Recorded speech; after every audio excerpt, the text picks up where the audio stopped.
सुदामा भगवान फिर पूछा कि भाभी ने क्या भेजा। सुदामा ने कहा तू एक ही बात पकड़े रहता है, नहीं छोड़ेगा उसको। मैं बार बार कहता हूँ बचपन की बातें हो जाए, गुरुकुल में पढ़े थे वो बातें हो जाए, भाभी वाली बात भूल जा भाई। कन्हैया ने बोला नहीं, भाभी ने क्या भेजा है। सुदामा उस पोटली को छिपाते जा रहे, संकोच हो रहा है, और भगवान ने हाथ डाल करके पोटली छीन ली पोटली। और जैसे ही पोटली छोड़ करके उसमें भगवान ने देखा टूटे हुए चावल, भगवान के नेत्रों से आंसू गिर पड़े। इतनी दरिद्रता, इतनी गरीबी, और इतना महान आत्मा यह ब्राह्मण फिर भी बता रहा है मैं इतना संपन्न हूं। और जैसे ही पोटली खोली, भगवान ने चावल की एक मुट्ठी उठाई और मुख में धक्का मार दिया। बोली अनयान प्रशांत आत्मा, जितनी भी आत्माएं हैं वो सब तृप्त हो जाए, विश्व की आत्मा तृप्त हो जाए। एक मुट्ठी खाया था, दूसरी मुट्ठी भगवान खाए और बोले कि स्वर्ग के हजारों लाखों युगों के सुख मैं सुदामा को देता हूँ। और तीसरी जैसा ही खाने जाते थे, रुक्मणी जी ने पकड़ लिया। बोले प्रभु हमारी भी दृष्टि का ध्यान करिए।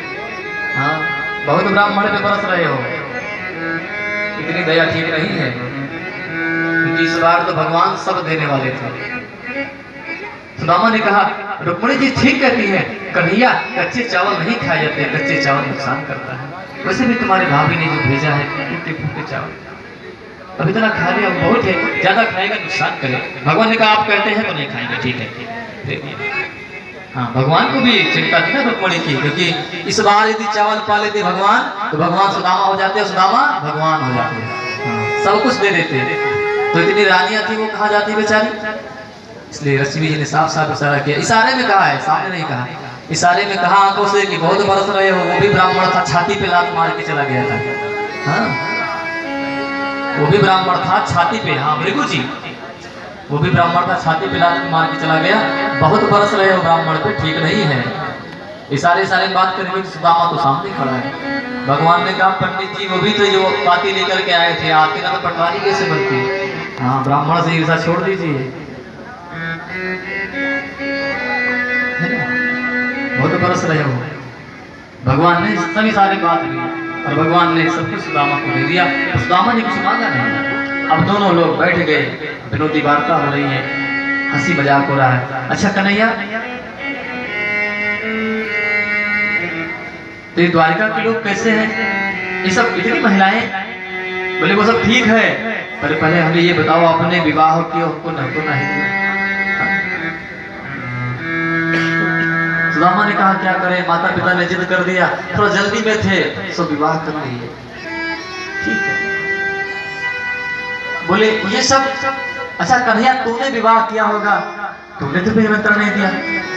कन्हैया ने कहा मेरा सुबह कोई विचार नहीं, शाम को दुल्हन घर में बैठी है।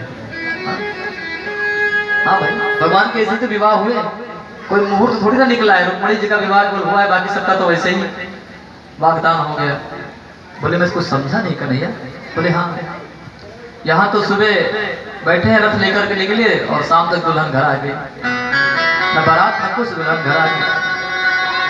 बोले कुछ समझ में नहीं आया। बोले ठीक है, अभी आप हमारी पत्नियों को आशीर्वाद दे दीजिए, बाद में बताएंगे। अब सुदामा जी बैठ गए, साथ में भोग लगाया और सबसे कहा आकर के प्रणाम करो। अब रुक्मणी जी आई, प्रणाम महाराज, मैं रुक्मणी, सौभाग्यवती भव, आशीर्वाद देना। फिर आए जाम्बवती, महाराज मैं जाम्बवती आपको प्रणाम करती हूँ, सौभाग्यवती भव। मैं कालिंदी आपको प्रणाम करती हूँ, सौभाग्यवती हो।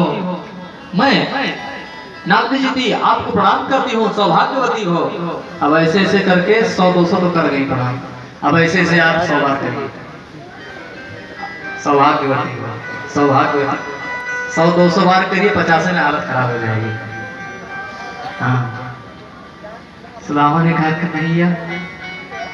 बोले क्या है, बोली। बोले अभी और कितनी है। बोले क्या मतलब। अरे मेरे भैया मैं पूछना चाहता था अभी और कितनी है। मेरे तो हाथ इतने में ही थक गए भैया। हाँ 100 में थक गए, अभी और कितनी है। बोले बहुत है अभी। सुदामा ने कहा कि सब अपनी ही हैं।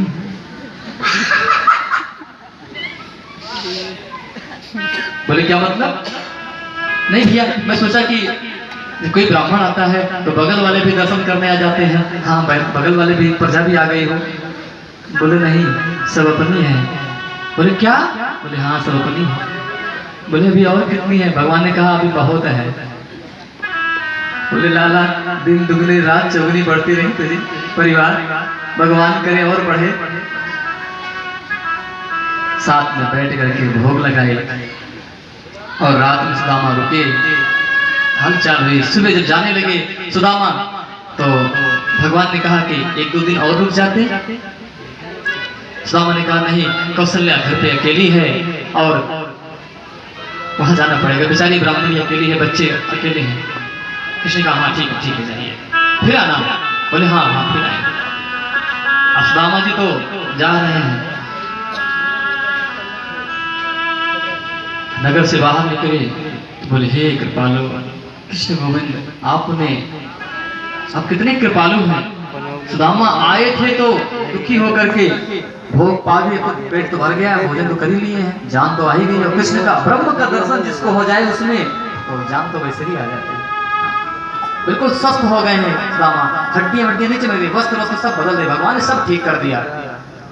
पर रोते जा रहे हैं, क्यों? हे कन्हैया, मैं आया तो था तेरा दर्शन करने, पर तूने मुझे संसार की कोई वस्तु नहीं दी। यदि किसी संसार की वस्तु को दिए होते तो मैं लक्ष्मी का दास हो गया होता, माया का दास हो गया होता। बहुत बड़ी कृपा की आपने जब मुझे संसार की कोई वस्तु नहीं दी। जाते हुए आते हुए तो आंसू पी गए थे, जाते हुए रोते जा रहे हैं। सो सुदामापुरी आ गए। हाँ, अब जहाँ पे कुटिया बनी थी वहां तो सुदामापुरी बस गई। अब आए, हे भगवान, हमारी कुटिया किसने हटा दिया यहाँ से? आप लोग कौन हैं? और वहां पे तो 2 द्वारपाल खड़े हैं, जैसे द्वारकाधीश के द्वारपाल, जैसे सुदामा के द्वारपाल। हाँ, 2 ही मिनट में भगवान ने सब बदल दिया। सुदामा